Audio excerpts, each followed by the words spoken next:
Voilà. Et là, pour ceux qui n'avaient pas été complètement pulvérisés par le problème, il y avait quand même une chance de se rattraper pour 10 et 11 où c'était pas si vilain que ça. En fait, c'est comme le moment dans La Belle et la Bête, où la Belle elle commence à regarder la bête, et puis qu'elle se dit, tiens, vu sous cet angle et tout, il est peut-être pas mal. Il y a quelque chose dans son regard, d'un peu fragile et de léger comme un espoir. W est stable par ρ de A, hein, donc pour tout A, hein, donc il est stable par ρ de A. A, pour moi, c'est toujours une partie ici, hein, même si ça n'est pas dans le problème. Et on a un W' qui est supplémentaire de W dans EN et qui est stable par ces ρ de A. Donc on va pouvoir regarder P, le projecteur de W, d'accord, parallèlement à W', puisqu'ils sont supplémentaires. Mais maintenant, comme W' et W sont stables, on va voir que P rond A est égal à A rond P. Si on veut montrer cette égalité-là, il suffit de montrer pour un élément de W et pour un élément de W'.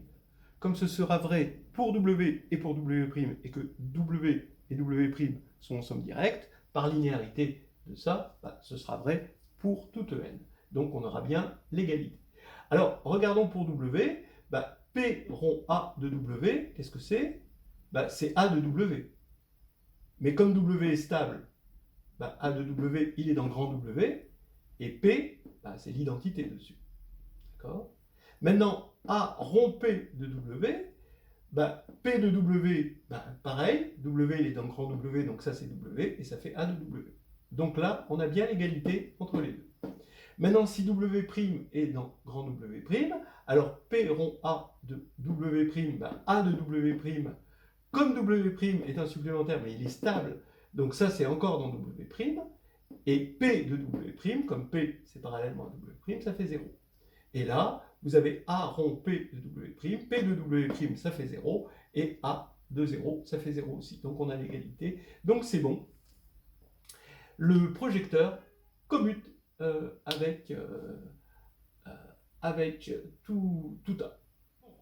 Maintenant, le 11, où là, ça commence à devenir très joli pour les survivants. On prend une base E1, En de E. Là, c'est la base de E. Mais vous avez vu, hein, cette base de E, on l'a clonée en quelque sorte en des bases des EI différents. Hein, d'accord. Donc, tous ces EI qui sont en somme directe dans En sont dans E puissance n, sont des clones, hein, de E, et dans lesquels il y a des clones de ces EI. Bon, un peu dit comme ça. Donc maintenant, on va regarder W. C'est dans E puissance n. Voilà, on regarde l'ensemble de ces n uplets d'éléments de E, où petit a parcourt la partie grand A. Et bien, là maintenant, on va avoir besoin du fait que A est une sous-algèbre de L de En, qui était dans l'hypothèse. Et ça va faire que W, déjà, comme A est stable par combinaison linéaire, W va être stable aussi par combinaison linéaire, parce qu'on prend les mêmes, ici, vecteurs, hein, c'est toujours les mêmes vecteurs au même endroit, et là, on prend le même. Donc, on montre facilement que W est stable par combinaison linéaire, mais il est stable aussi par ρ de A, quel que soit petit a dans le grand A. Parce que vous prenez ρ de A sur un élément typique de ça, donc que j'écris maintenant avec A' de E1 jusqu'à A' de En, et ben ça fait A' E1, d'accord, jusqu'à A' En. Voilà. Et comme A' est encore dans A, parce qu'elle est une sous-algèbre, d'accord, voilà, donc c'est là qu'on s'en sert. Donc W, il est stable par ρ de A pour tout A. Ce qui veut dire qu'on peut appliquer 10 et on obtient une projection que j'appelle ici P indice W, qui est une projection sur W, mais parallèlement à un supplémentaire de W. Voilà. Et il est dans le commutant C. D'accord? Mais, donc puisqu'il commute avec tout A ici.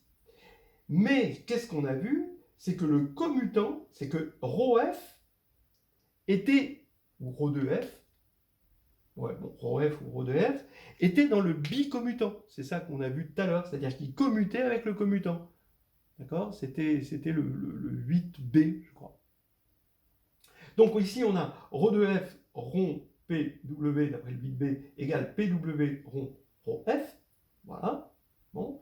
Et c'est de là qu'on va sortir quelque chose de magnifique. Je fais remarquer que, d'une part, le membre de droite, quand je l'applique à n'importe quel élément, ben, je me retrouve dans W, c'est normal, puisque PW, c'est une projection sur W, donc rien de plus normal que je me retrouve sur W. Mais d'autre part, quand je regarde le membre de gauche, je fais ρf rond PW, et que je l'applique à l'élément particulier E1 jusqu'à En, d'accord? Alors, E1 jusqu'à En, il est dans W, parce que pour A égale 1, et oui, parce que A est une sous-algèbre, donc unitaire, donc il y a l'identité. Donc ici, vous avez l'identité, donc ici, ça veut dire que dans W, ça, c'est dans W. D'accord? Donc ici, c'est dans W. Donc P, il ne va rien faire dessus, puisque c'est dans W, c'est la projection sur W, il va le laisser fixe. Donc ça va être ρ de F de E1 jusqu'à En, c'est-à-dire par définition, F de 1 jusqu'à F de N.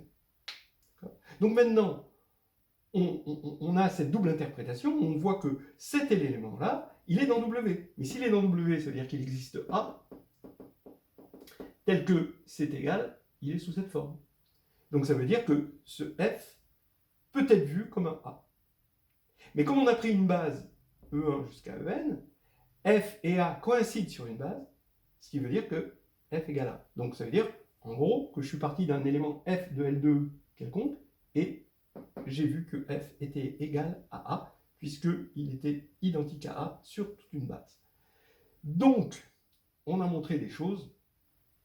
On a montré ce théorème de Burnside, d'accord? C'est-à-dire que maintenant L2 est égal à A. Mais surtout, on a montré que ce difficile théorème de densité de Jacobson, en passant par la semi-simplicité et des choses bien hautes en couleur. Voilà.